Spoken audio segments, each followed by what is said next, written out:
반야신경 일곱 번째 시간.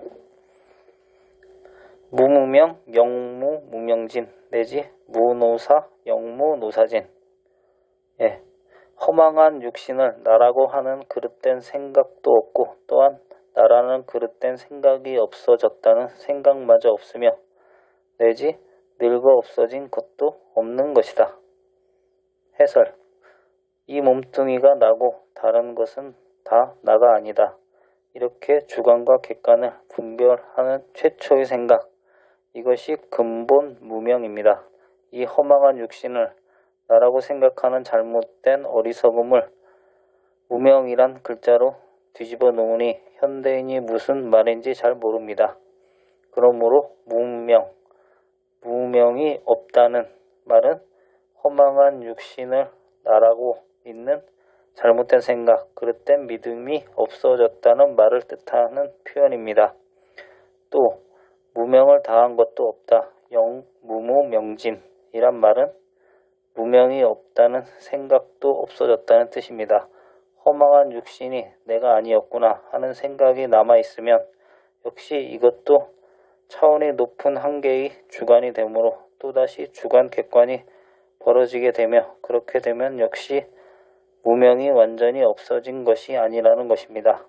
따라서 육신이 내가 아니었구나 하는 생각, 일체의 주관 객관이 다 없어졌다는 생각마저 없어져야 진실로 무명이 없어진 것이 됩니다. 이 무명을 다른 말로 하면 맹목적으로 살려고 하는 의욕이라고도 하겠습니다.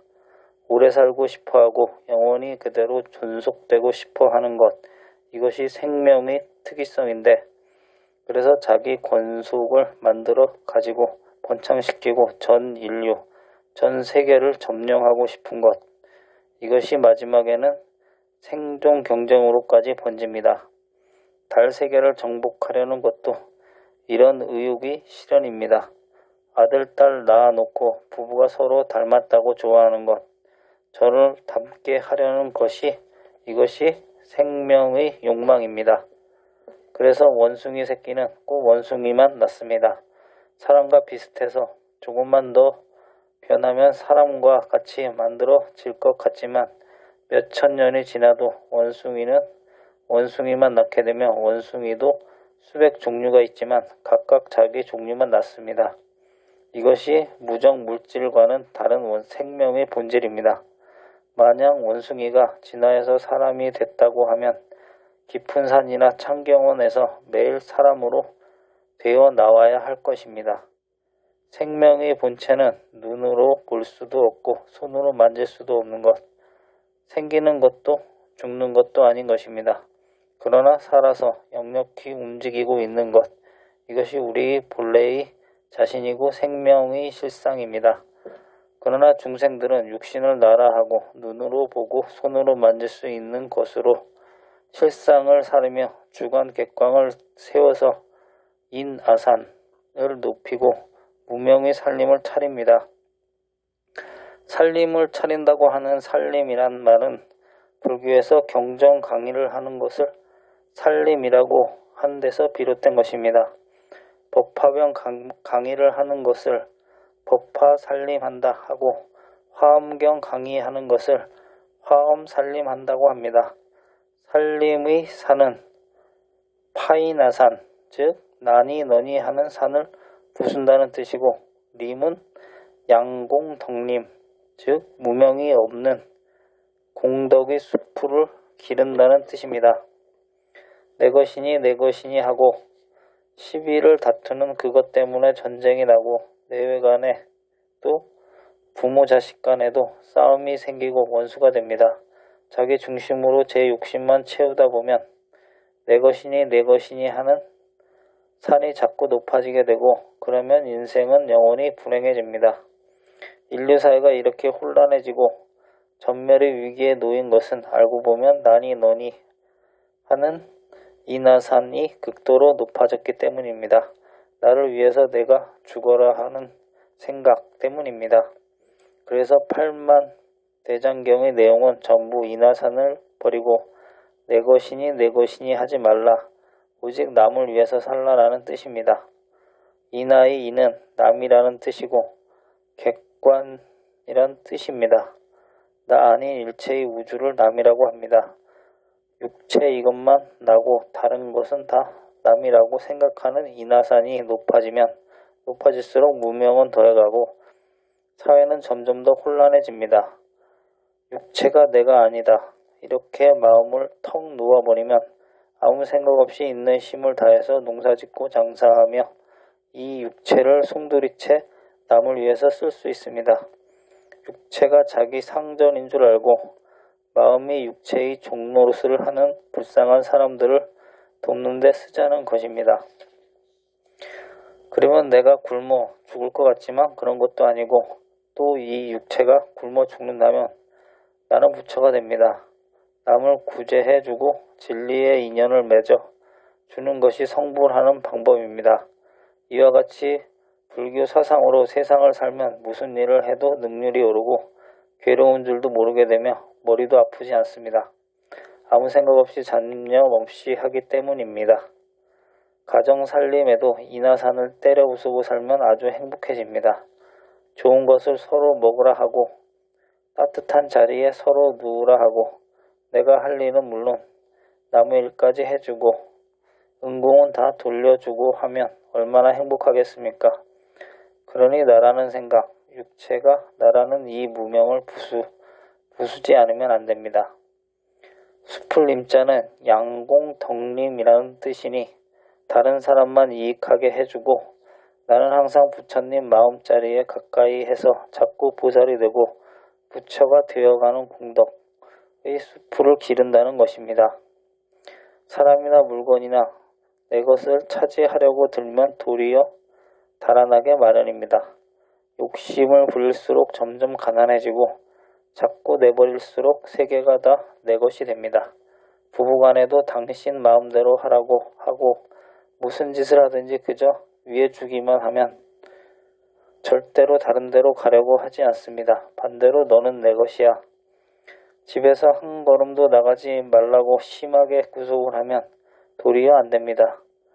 남편이 출장 가면서 다른 데 가지 말라고 집에서 일만 하라고 하면 여자는 남편이 대문 밖에 나가기 전에 미리 화장을 하고 먼저 나갑니다. 어째서 내가 내 것이냐 하는 반발 때문입니다.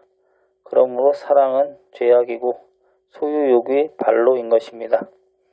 정말 파인, 아산, 양공, 덕림 하는 정신으로 남편을 위하고 아내를 위해서 내가 주는 그런 짝이 되어주면 정말 둘도 없는 사이가 되고 극락세계에 갈 것도 없이 여기가 그대로 극락세계인 것입니다. 그러므로 살림을 한다는 말은 일체 중생에게는 못하지만 단 한 사람, 내 남편, 내 아내한테는 정말 보살행을 해보자 이런 뜻으로 쓰여진 말입니다. 부자들은 누구나 이런 뜻이 살림을 할 수 있도록 정진해야 합니다.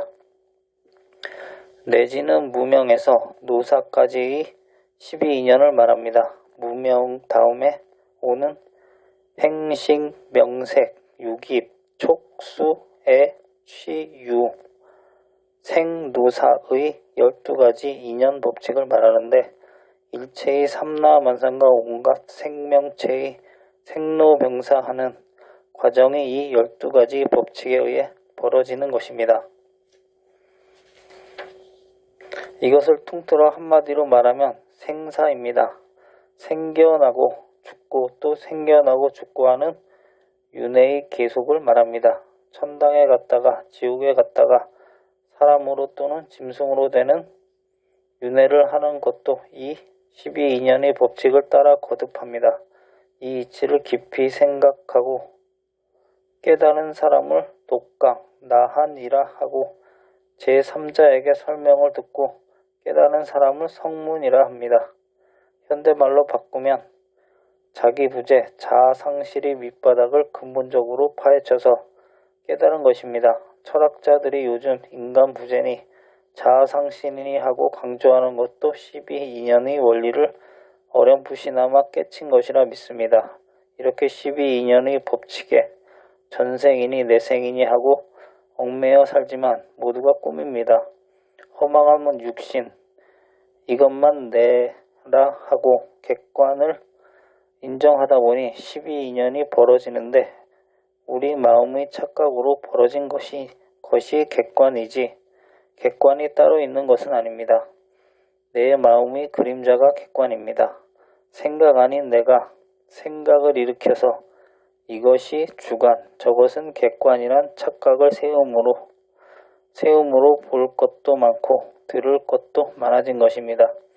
결국 자기를 근본적으로 망각해버린 근본 착각, 이것이 무명이고 이 무명으로부터 12인연이 벌어진 것인데 마하마냐에 들어서면 우주가 벌어지기 이전, 차원 이전 시간 이전부터 있던 모든 것의 핵심인 내가 있을 뿐 일체의 다른 것은 모두 나의 그림자에 불과할 뿐 그 실체가 없다는 것입니다. 이 자리가 바로 불성 자리로서 이곳에서 보면 12인연은 그 근본부터가 없는 것입니다. 12인연의 내용을 대충 설명하면 생사의 전모가 잘 드러납니다. 아기가 어머니 배에서 세상으로 나와서 며칠 지나면 정신이 들게 됩니다. 그래서 눈을 빠끔 뜨고 이것저것 쳐다보다가 제일 먼저 엄마의 얼굴을 익힙니다. 배고프면 젖을 빨고 엄마 아니면 울음을 터뜨리고 배가 부를 때까지 엄마를 놓지 않습니다. 이런 것이 12인연의 무명 다음의 행입니다. 우리말로 하자면 저지름이라 해야 할 것입니다.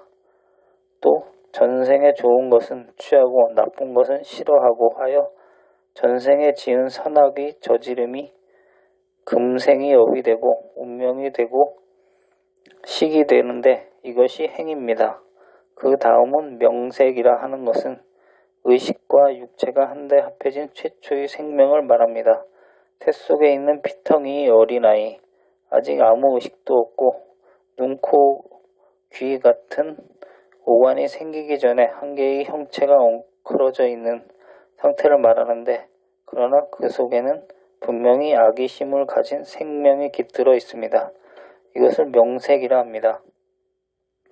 닭의 경우를 보면 어미 닭이 달걀 한 열을 품고 있으면 노른자 위에 빨간 핏덩이 어리가 엉켜서 밤톨만큼 엉덩이가 생깁니다. 이것을 배태의 시기라고 할 수 있겠는데 한 사흘 더 품고 있으면 눈에 잘 보이지 않는 핏줄이 나오기 시작해서 이것이 하루하루 자꾸 커가지고 열흘이 더 지나면 달걀한 전체가 핏줄이 꽉 차고 온통 빨간 핏덩이로 되어 있습니다. 그러나 아직 닭 모양은 생기지 않은 때, 이때가 명색이 성립된 단계입니다. 사람들이 흔히 명색도 없다는 말을 씁니다. 사람 같은 데도 없다. 사람 그림자도 못 보았다. 는 뜻으로 쓰이는데 이것이 옛날 신라와 고려의 불교 문화가 그 당시 사회에 얼마나 깊은 영향을 끼쳤고 생활화되었던가를 말해주는 아주 좋은 본보기입니다. 6입은 어린애가 눈, 귀, 코가 생길 때 아기가 사람의 형체를 완전히 갖춘 때를 말합니다.